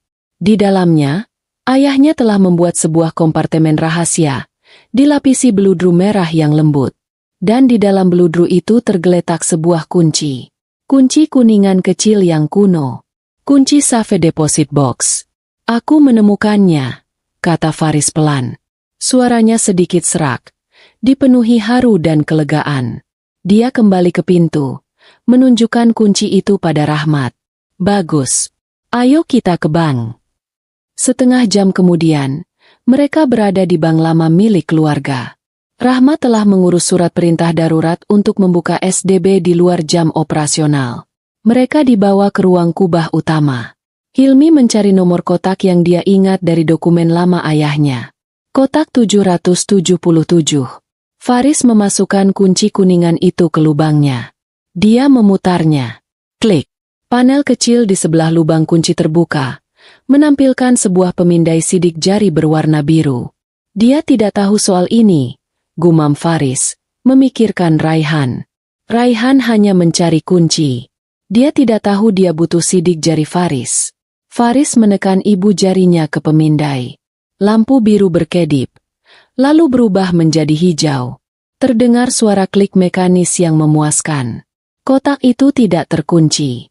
Dengan napas tertahan, Faris menarik kotak logam panjang itu keluar. Kotak itu berat. Dia membawanya ke ruang pandang pribadi. Di bawah tatapan Rahmat, Faris mengangkat penutupnya. Isinya tidak banyak, tetapi sangat penting. Di dalamnya tergeletak sebuah amplop coklat tebal yang disegel dengan lak merah berinisial nama ayahnya. Di samping amplop itu, tergeletak sebuah benda modern yang terlihat sangat tidak pada tempatnya di antara dokumen-dokumen tua. Sebuah USB drive berwarna hitam polos. Kita dapat semuanya, kata Faris, menatap Rahmat. Ayahnya, dari balik kubur, baru saja memberikan putranya sebuah kesempatan terakhir untuk keadilan. Faris dan Rahmat tidak membuka kotak SDB di bank. Mereka membawa kotak logam berat itu kembali ke markas pusat yang paling aman, bukan markas tempat Hardiman menyelinap keluar, tetapi markas utama yang steril. Aku, yang masih menunggu di apartemen aman, merasakan ketegangan yang sama, seolah seluruh keadilan yang kami cari kini terkunci di dalam kotak itu. Di dalam ruang konferensi yang steril, hanya Faris dan Rahmat yang hadir. Kotak SDB diletakkan di atas meja, kontras sekali dengan meja berlapis baja modern. Baik, kata Rahmat. Mari kita lihat apa yang disembunyikan ayahmu. Faris mengambil amplop coklat tebal itu terlebih dahulu. Segel lak merah berinisial nama ayahnya masih utuh. Dia menggunakan pisau lipatnya untuk membukanya dengan hati-hati. Di dalamnya ada beberapa lembar dokumen legal yang dijilid rapi. Di halaman pertama tertulis, wasiat asli dan amanah terakhir. Faris mulai membaca. Rahmat membaca di sampingnya. Mata mereka bergerak cepat melintasi pasal-pasal hukum, tetapi setiap pasal terasa lebih personal daripada hukum. Semakin banyak mereka membaca, semakin jelas gambaran rencana sang ayah. Wasiat itu sangat jelas. Pasal pertama membatalkan semua wasiat sebelumnya. Secara spesifik menyebut wasiat umpan tentang cucu laki-laki pertama adalah tidak sah dan sengaja dibuat sebagai ujian karakter. Pasal kedua secara gamblang menyatakan bahwa Raihan, putra sulungnya, dinyatakan tidak layak mengelola perusahaan karena karakter yang tidak jujur dan kecenderungan serakah yang dapat menghancurkan warisan keluarga. Ini adalah tamparan keras dari balik kubur. Pasal ketiga menunjuk Faris sebagai pemimpin baru perusahaan keluarga. Namun, ada syaratnya. Syarat yang membuat Faris tertegun. Pasal keempat menyatakan bahwa seluruh aset warisan setelah dihitung harus dibagi rata di antara semua cucu yang sah. Itu artinya, hanya Zahra. Pasal kelima adalah yang paling mengejutkan. 50% dari seluruh keuntungan bersih perusahaan setiap tahunnya wajib disalurkan ke sebuah yayasan amal baru yang harus segera didirikan. Yayasan itu harus fokus pada pendidikan anak yatim. Dan wasiat itu secara spesifik menunjuk Aisyah, istri Faris, sebagai ketua yayasan seumur hidup dengan mandat penuh untuk mengelola dana tersebut. Ayahmu, dia menunjukku, kata Faris. Suaranya sedikit tercekat. Faris tahu ayahnya adalah orang yang hebat. Ayah tidak hanya menghukum yang jahat, dia juga mengangkat yang baik. Aku, dengan kejujuran dan jilbab sederhanaku yang mungkin sering dipandang sebelah mata oleh Rima dan Raihan, ternyata adalah orang yang paling dipercaya oleh sang ayah untuk mengelola separuh dari kekayaan keluarga. Dia tahu siapa yang lurus, kata Rahmat pelan. Dia tahu siapa yang hatinya bersih. Wasiat ini sudah cukup untuk menghancurkan klaim Raihan di pengadilan. Tetapi itu tidak akan memenjarakannya atas percobaan pembunuhan atau pencucian uang. Sekarang, kata Faris, mari kita lihat apa isi USB drive ini. Faris berjalan ke komputer aman di ujung ruangan. Dia memasukkan USB drive itu. Komputer memindai. Aman. Faris membuka drive itu. Hanya ada satu file di dalamnya. Sebuah file video. Judulnya, Untuk Faris. Faris mengklik 2 kali. Layar menjadi hitam sejenak. Lalu wajah ayahnya memenuhi layar. Dia terlihat lebih tua, lebih kurus dari yang Faris ingat. Dia duduk di meja kerjanya. Faris dan Rahmat mencondongkan tubuh ke layar, merasakan kehadiran spiritual ayah mereka. Jika kamu menonton ini, Faris, suara ayahnya terdengar serak namun kuat. Itu artinya aku sudah pergi. Dan itu artinya kamu sudah menemukan kuncinya. Aku tahu aku bisa mempercayaimu. Ayahnya terbatuk pelan, lalu menatap lurus ke kamera. Mata yang tajam dan penuh perhitungan. Ada 2 hal yang harus kamu ketahui, kata ayahnya. Pertama soal wasiat. Kamu sudah membacanya. Jalankan. Luruskan apa yang bengkok. Aisyah adalah wanita yang baik. Jaga dia. Ibumu pasti akan menyukainya. Dia tahu apa yang harus dilakukan dengan uang itu. Kedua, lanjut ayahnya. Nadanya berubah serius. Ini yang lebih penting. Ini soal kakakmu, Raihan. Faris mencondongkan tubuhnya ke depan. Aku tahu apa yang dia lakukan. Nak, aku bukan orang bodoh. Aku tahu dia memalsukan dokumen Arif. Aku tahu dia mandul. Aku membiarkannya untuk melihat seberapa jauh dia akan melangkah. Ayahnya terdiam sejenak. Ternyata dia melangkah lebih jauh dari yang kubayangkan. Dan aku tahu, lanjut ayahnya, menatap tajam. Soal siapa kamu sebenarnya, nak? Jantung Faris serasa berhenti berdetak. Ayahnya tahu dia adalah seorang agen polisi. Aku tahu kamu bukan auditor. Aku tahu kamu seorang agen polisi. Aku bangga padamu, kata ayahnya. Senyum tipis terukir di wajahnya. Meskipun aku tidak pernah mengatakannya. Kamu memilih jalan yang lurus. Aku juga tahu, ayahnya melanjutkan. Apa yang kamu selidiki? Sindikat pencucian uang.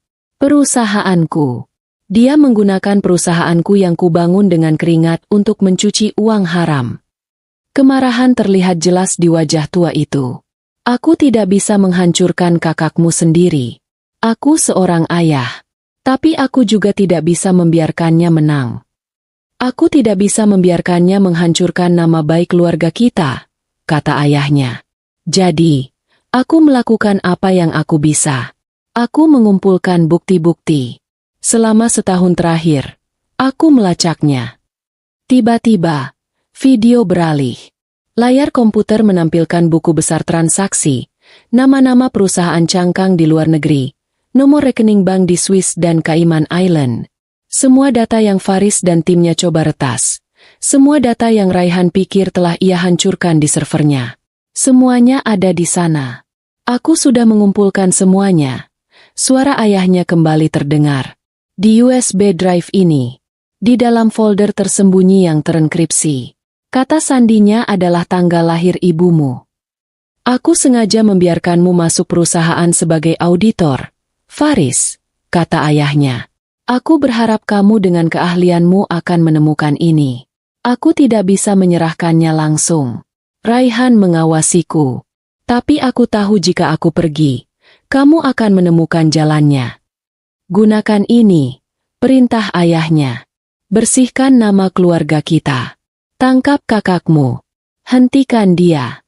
Lakukan apa yang tidak bisa kulakukan sebagai seorang ayah, tapi harus kamu lakukan sebagai penegak hukum.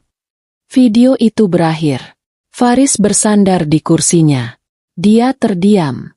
Dia tidak hanya mendapatkan wasiat, dia mendapatkan seluruh kasusnya. Ayahnya, dari balik kubur, baru saja memberinya senjata pamungkas. Raihan mengira dia telah menghancurkan semua bukti. Tapi bukti utamanya, salinan lengkapnya, kini ada di tangan Faris. Rahmat, kata Faris, suaranya mantap. Siapkan tim siber. Kita punya pekerjaan. Faris kembali ke apartemen aman sebelum fajar menyingsing. Aku, yang tidak tidur sekejap pun, langsung berlari ke pintu. Cahaya pagi pertama kota senja merah belum muncul. Tetapi ada cahaya baru di mata Faris, cahaya kemenangan dan tekad. Kita dapat semuanya, kata Faris pelan. Dia memelukku erat-erat. Pelukan itu terasa berbeda. Bukan lagi pelukan auditor yang lelah, tetapi pelukan seorang pelindung yang kokoh. Dia menceritakan semuanya. Kunci di dalam Al-Quran, wasiat asli di SDB, dan yang paling penting, USB drive berisi video dan semua data kejahatan lengkap Raihan. Ayah, dia menunjukku. Kataku, suaraku tercekat. Faris menjelaskan isi wasiat tentang yayasan amal. Dia mempercayaimu. Dia tahu siapa yang lurus, kata Faris, tersenyum kecil. Aku terperangah. Aku, yang selalu merasa inferior di hadapan keluarga Faris, ternyata adalah orang yang paling dipercaya oleh mendiang ayah mertuaku. Ini memberiku kekuatan baru, tujuan yang melampaui rasa takut. Hari-hari berikutnya terasa seperti di dalam sangkar. Kami harus tetap bersembunyi di unit apartemen itu. Zahra mulai bosan, tetapi Faris dengan sabar menghiburnya. Sementara itu, dunia di luar kami bergejolak. Dengan data dari USB drive ayah, Faris dan Komandan Rahmat bergerak cepat. Mereka tidak lagi hanya mengandalkan data parsial dari server yang terbakar. Mereka memiliki salinan utuhnya. Dalam 72 jam, belasan rekening bank di luar negeri yang terhubung dengan Raihan dibekukan. Perusahaan-perusahaan cangkangnya ditandai oleh otoritas internasional. Seluruh aset haram yang Raihan kumpulkan selama bertahun-tahun yang dia siapkan untuk pelariannya kini tidak bisa dia sentuh. Raihan dan Rima kini terdampar. Mereka mungkin berhasil kabur dari rumah, tetapi mereka kabur tanpa uang sepeser pun. Mereka menjadi buronan yang miskin. Dan orang miskin yang putus asa akan melakukan tindakan nekat. Tepat di hari kelima, sebuah ponsel sekali pakai yang ditinggalkan Faris di meja berdering pelan. Itu adalah ponsel baru yang dia siapkan, yang nomornya sengaja dia bocorkan ke salah satu informan yang dia tahu akan berkhianat. Itu adalah umpan. Faris memberi isyarat agar aku diam. Dia mengangkat telepon. "Halo, Dick," sapa sebuah suara. Suara itu serak, lelah, dan penuh kebencian. Itu suara Raihan. "Mas," jawab Faris. Suaranya tenang dan dingin. "Kamu pikir kamu menang, ya?" desah Raihan. "Kamu bekukan semuanya. Cerdik. Ayah pasti bangga padamu. Ini sudah berakhir, Mas. Menyerahlah. Bawa Rima dan Arif. Aku jamin keselamatan kalian." Terdengar suara tawa histeris di seberang sana. Itu suara Rima. "Keselamatan? Kamu mau menipu kami lagi? Kamu mengambil semuanya." "Diam," bentak Raihan. "Aku tidak peduli. Kamu sudah menghancurkan hidupku. Sekarang kamu akan melakukan apa yang aku perintahkan, atau anak ini mati." Jantungku serasa berhenti. "Arif, jangan libatkan Arif. Dia tidak tahu apa-apa," kata Faris. Nada suaranya berubah tajam. "Justru karena dia tidak tahu apa-apa," teriak Raihan. "Dia masih mengira aku ayahnya. Dengar baik-baik. Faris, kamu bawa semua dokumen wasiat itu. Yang asli, yang palsu, aku tidak peduli. Dan kamu bawa paspor palsu untuk kami bertiga. Kamu polisi, kamu pasti bisa mendapatkannya. Bawa ke pabrik tua ayah di pelabuhan," perintah Raihan. "Kapan?" "Malam ini. Saat bulan purnama." "Romantis, kan?" ejek Raihan. "Datang sendiri. Kalau aku lihat satu saja bayangan polisi, anak ini akan merasakan dinginnya pisauku. Mengerti?" "Aku mengerti," kata Faris. Sambungan terputus. Faris menatapku. Dia menelan umpannya. Pabrik tua, tempat yang dikira Raihan dia kuasai. Tapi tempat itu adalah kotak. Satu pintu masuk, satu pintu keluar. Faris tahu, Raihan baru saja memilih lokasi penangkapannya sendiri. Malam itu, pabrik tua yang telah lama ditinggalkan itu terasa hidup. Faris mengenakan rompi anti peluru tipis di balik jaketnya. Dia memelukku erat-erat. "Aku akan kembali. Dan saat aku kembali, kita akan membangun cahaya keluarga yang dijanjikan ayah." Waktu berlalu dalam keheningan yang menyiksa di apartemen aman. Aku duduk di sofa, memeluk Zahra yang sudah tertidur pulas. Aku tahu, Faris sedang berada di pelabuhan kota senja merah, berhadapan dengan Raihan, berhadapan dengan masa lalunya. Aku tidak bisa hanya diam. Aku harus menjadi kekuatan yang dipercaya ayah mertuaku. Aku harus menunggu, dan saat Faris kembali, aku harus siap untuk memimpin yayasan yang akan mengubah kekayaan beracun menjadi harapan yang nyata. Pikiranku kembali pada wasiat ayah. Ayah tidak hanya mewariskan uang. Dia mewariskan sebuah misi. Misi untuk memulihkan nama baik keluarga. Misi itu kini berada di pundakku. Aku akan memastikan, tidak ada lagi anak lain seperti Zahra atau Arif yang harus menjadi korban keserakahan yang terbungkus kebohongan. Aku akan memastikan, wasiat ayah terwujud sempurna. Waktu terasa berjalan begitu lambat di dalam apartemen aman itu. Setiap detik berdering seperti lonceng kematian. Aku tidak bisa tidur. Setelah Faris pergi, keheningan di unit apartemen itu terasa memekakan telinga. Aku duduk di sofa yang kaku, memeluk lututku, dan mencoba untuk fokus pada doaku. Aku adalah seorang ibu, dan malam ini, aku harus menjadi kekuatan yang paling besar bagi Faris. Aku memikirkan Zahra yang tidur di kamar sebelah, dan Arif, yang berada di pelukan para predator. Pria yang kukira lembut ternyata adalah seorang agen terlatih, yang kini mempertaruhkan segalanya untuk sebuah keadilan yang dirancang oleh ayahnya. Aku tahu, aku tidak bisa marah lagi padanya. Kebohongan yang ia lakukan adalah sebuah perisai, dan perisai itu telah menyelamatkan kami. Sementara aku menunggu dalam ketakutan, di pelabuhan kota senja merah, Faris berjalan sendirian melintasi gerbang pabrik tua yang berkarat. Pabrik itu telah lama ditinggalkan, dan kini menjadi saksi bisu dari akhir sebuah keserakahan. Di kejauhan, di gedung-gedung seberang, tim penembak jitu Komandan Rahmat sudah mengambil posisi. Puluhan petugas tanpa seragam mengepung area itu dalam radius yang aman. Faris mengenakan rompi anti peluru tipis di balik jaketnya. Di telinganya terpasang alat komunikasi nirkabel yang nyaris tak terlihat. Di tangannya, dia membawa sebuah tas koper yang kosong. "Aku di dalam," bisiknya. "Kami memantaumu." "Visual bersih," jawab suara Rahmat di telinganya. Pabrik itu gelap gulita. Hanya cahaya bulan purnama yang menembus jendela-jendela pecah di langit-langit. Bau karat dan oli basi menusuk hidung. "Mas Raihan," panggil Faris ke dalam kegelapan. "Ke tengah," balas suara Raihan dari lantai atas. Suaranya serak dan lelah, tetapi penuh perintah. "Letakkan kopernya dan tendang kemari." Faris berjalan ke bawah sorotan cahaya bulan di tengah pabrik. Dia meletakkan koper itu. "Aku sudah membawanya. Wasiat asli dan palsu. Sekarang lepaskan Arif." "Kamu pikir aku bodoh?" Dari balik bayangan di lantai 2, Raihan muncul. Dia tidak sendirian. Dia menyeret Arif, yang matanya ditutup kain. Di sisi lain, Rima muncul. Penampilannya liar, rambutnya acak-acakan, pakaiannya kotor. Dia bukan lagi wanita sosialita yang angkuh. Dia tampak seperti binatang yang terluka. Wajahnya penuh kebencian. "Di mana paspornya?" desak Rima. "Tidak ada paspor," kata Faris. Suaranya tenang.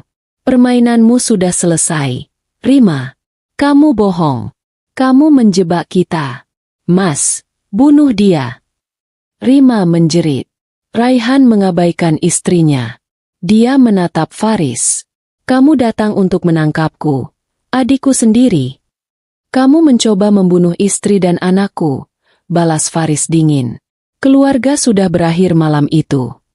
"Aku tidak punya pilihan," teriak Raihan. Akhirnya meledak. "Ayah tidak pernah adil. Dia selalu memilihmu. Aku membangun perusahaan itu. Aku yang membuatnya besar, dan dia memberikannya padamu dan pada istrimu yang sok suci itu. Dia memberikannya pada orang yang dia percaya," kata Faris. Raihan tertawa. Tawa putus asa. Dia mengencangkan cengkeramannya pada Arif. "Kamu bawa apa di koper itu?" "Wasiat, seperti yang kamu minta," kata Faris. Dia menendang koper itu.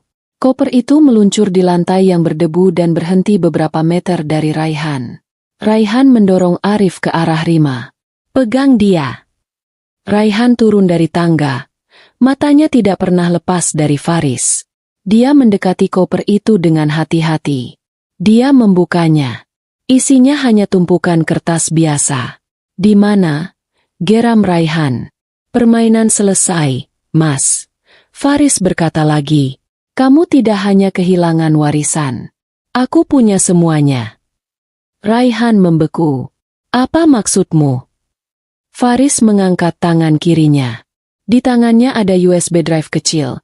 USB drive milik ayah. "Aku punya ini. Salinan servermu yang ayah simpan.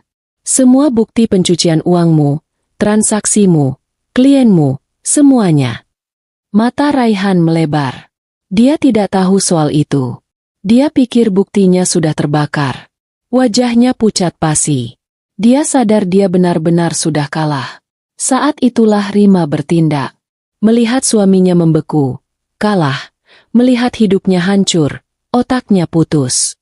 Dengan jeritan yang tidak manusiawi, dia melepaskan Arif dan berlari ke arah tuas listrik besar yang karatan di dinding. "Kalian tidak akan mendapatkan apapun. Kita semua mati di sini." Dia berusaha menarik tuas itu, mencoba menyalakan mesin-mesin tua, berharap memicu korsleting atau kebakaran. "Rima, jangan!" teriak Raihan. "Tim masuk!" Dia di tuas listrik. Teriak Faris di alat komunikasinya. Faris yang sudah mengantisipasi gerakan nekat tidak berlari ke arah Rima. Dia berlari ke arah Arif, menarik anak itu dalam pelukannya. Pintu-pintu pabrik didobrak. Polisi menyerbu masuk. Lampu sorot kuat dinyalakan, mengubah kegelapan menjadi siang. Rima yang kaget oleh serbuan itu tersandung dan jatuh di samping tuas. Raihan yang dikepung hanya berdiri diam di tengah ruangan. Dia tidak melawan. Dia hanya menatap USB drive di tangan Faris. Kalah telak. Faris sudah memeluk Arif, melepaskan penutup matanya. "Tidak apa-apa. Nak, kamu aman sekarang." Polisi memborgol Raihan dan Rima. Rima meronta dan menjerit-jerit. Raihan hanya menunduk. Permainannya telah berakhir, persis seperti yang direncanakan ayahnya. Beberapa jam kemudian, Faris kembali ke apartemen aman. Aku langsung berlari ke pelukannya. Aku memeluknya erat, mencium bau debu dan keringat di jaketnya. "Semuanya sudah berakhir," bisikku. "Mereka tertangkap. Arif aman." Kami duduk bersama di sofa, memeluk Zahra yang terbangun dan Arif yang masih kebingungan. Arif, yang matanya masih polos, kini kembali ke pangkuan Faris. Dia adalah korban yang tidak bersalah. Aku tahu, misi kami berikutnya, misi yang diamanatkan ayah mertuaku, baru saja dimulai. Kami harus membersihkan kekayaan beracun itu dan mengubahnya menjadi harapan. Beberapa bulan kemudian, ruang pengadilan penuh sesak. Kasus ini, yang oleh media dijuluki Sindikat Warisan Kota Senja Merah, menjadi berita utama nasional. Aku duduk di barisan depan di belakang Faris, memegang erat tangannya. Jilbabku yang rapi dan pakaianku yang sederhana membuatnya tampak tenang di tengah keramaian. Persidangan itu sendiri berjalan cepat, didorong oleh bukti yang tak terbantahkan yang ditinggalkan oleh ayah Faris. Pak Hardiman, sang pengacara berduri, memilih untuk bekerja sama sepenuhnya demi hukuman yang lebih ringan. Dia bersaksi melawan Raihan dan Rima, membeberkan semua rencana busuk mereka, mulai dari pembuatan wasiat palsu 10 tahun lalu hingga rencana peracunan di malam pesta ulang tahun Arif. Lalu, USB drive milik ayah Faris diputar. Seluruh ruang sidang terdiam menyaksikan bagaimana sindikat pencucian uang itu bekerja. Transaksi miliaran rupiah, nama-nama klien besar, semuanya terpampang jelas. Faris, berdiri di mimbar saksi, tidak hanya bersaksi sebagai suami korban, tetapi sebagai agen penegak hukum yang berdedikasi, menjelaskan setiap rincian kejahatan itu dengan tenang dan profesional. Aku juga dipanggil ke mimbar. Dengan suara yang tenang, tetapi tegas, aku menceritakan kejadian malam itu. Aku menceritakan tentang undangan mendadak, kebohongan soal gerbang belakang, jus spesial yang kutolak, dan teror di mataku saat Raihan menghalangiku pergi. Aku menceritakan kebenaran emosional di balik fakta-fakta keras itu. Di kursi terdakwa, Raihan hanya menatap kosong ke depan. Dia telah kehilangan segalanya. Berat badannya turun drastis, dan wajahnya yang dulu angkuh kini kuyu dan tua. Rima di sisi lain adalah gambaran kekacauan. Dia terus bergumam sendiri, dan saat aku menyebut namanya, dia melompat. "Bohong! Kamu pelacur! Kamu mencuri semuanya dari kami!" teriaknya sebelum penjaga berhasil membungkamnya. Setelah itu, vonis pun dijatuhkan.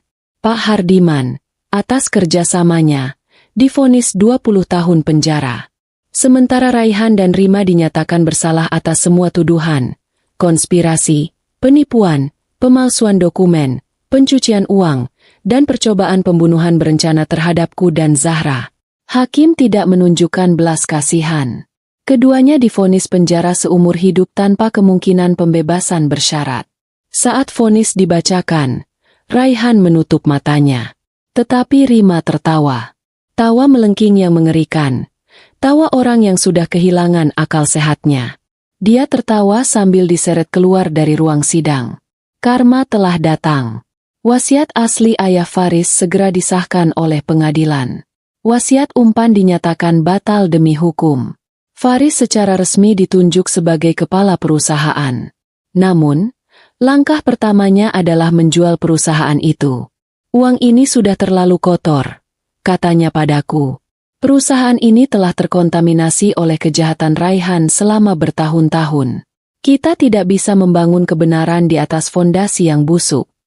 Faris menjual Satya Dharma Group ke pihak ketiga yang bersih. Seluruh hasilnya dibagi separuh untuk Zahra, yang kini masa depannya terjamin, dan separuh lagi, bagian terbesarnya, diserahkan ke Yayasan Amal Baru. 1 tahun kemudian, sebuah gedung baru yang cerah berdiri di pinggir kota senja merah. Gedung itu bernama Yayasan Cahaya Keluarga. Di dalamnya, puluhan anak-anak yatim piatu sedang belajar dan bermain. Aku mengenakan jilbab biru muda dan blus kerja yang rapi, sedang memimpin rapat dewan. Aku tidak lagi terlihat ragu. Aku berbicara dengan percaya diri, tegas, dan penuh kasih. Aku kini adalah seorang pemimpin yang dihormati, mengelola dana miliaran rupiah untuk memastikan ribuan anak mendapatkan pendidikan yang layak, persis seperti amanat ayah mertuaku. Aku adalah Aisyah, ketua Yayasan Cahaya Keluarga seumur hidup. Aku adalah wanita yang dipercaya ayah mertuaku untuk mengelola kekayaan keluarga. Aku tersenyum pada diriku sendiri. Rima pasti akan sangat membencinya. Di sebuah panti asuhan modern yang didanai penuh oleh yayasan, duduk di taman, ada seorang anak laki-laki berusia 11 tahun sedang membaca buku. Itu Arif. Masa lalunya adalah mimpi buruk, tetapi berkat terapi yang dibiayai yayasan, dia mulai pulih. Dia tidak lagi diseret-seret sebagai alat klaim warisan. Bagaimana sekolahmu? Tanyaku lembut. Arif mengangkat kepalanya. Dia tidak lagi terlihat takut. Baik, Tante. Aku dapat nilai A di matematika. Pintar, kataku. Yayasan kami akan membiayai seluruh sekolahmu, Arif. Sampai kamu lulus universitas. Kamu bisa jadi apa saja yang kamu mau. Arif menatapku, wanita yang hampir dibunuh oleh orang tua angkatnya. Dan untuk pertama kalinya setelah sekian lama, Arif tersenyum tulus. Dia adalah korban, tetapi dia tidak akan hancur. Keadilan bukan hanya soal menghukum yang bersalah, tetapi juga melindungi yang tidak bersalah. Sore itu, Faris pulang tepat waktu. Dia kini telah dipromosikan menjadi kepala unit reserse. Dia tidak lagi perlu menyamar. Pekerjaannya selesai pukul 5 sore. Dia menemukan aku dan Zahra, yang kini berusia 6 tahun, sedang bermain di taman belakang rumah baru kami. Rumah yang lebih kecil tetapi jauh lebih damai. Ayah pulang, teriak Zahra, berlari menghambur ke pelukan Faris. Halo, jagoan ayah, kata Faris. Dia mencium puncak kepala putrinya, lalu berjalan menghampiriku yang sedang menyiram bunga. Dia memelukku dari belakang. Hari yang berat di yayasan, tanyanya.